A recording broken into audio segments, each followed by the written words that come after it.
কেউ দেখে না দুনিয়ার ভিতরে, একজনে দেখে, তার নাম কে বলে? সেই মালিকুল আমাদের আল্লাহ পাক।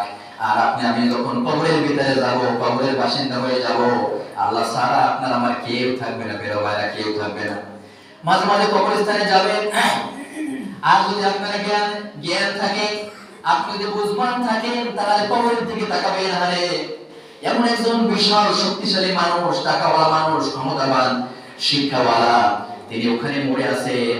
কবরের মাটিগুলি ভরে উপরে পড়ছে, একটা মাটি দিয়ে ওই কবরটা সুন্দর করে সাজিয়ে দেবে। সেই সময়টা দুনিয়ার কোনো মানুষের নেই।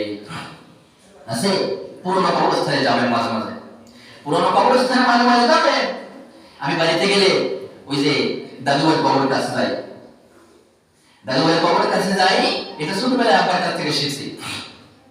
কবরের কাছে গিয়ে সূরা ইয়াসিন তেলাওয়াত করি, সূরা ফাতিহা, ইখলাস এগুলি তেলাওয়াত করি। এগুলি করবেন আপনারা।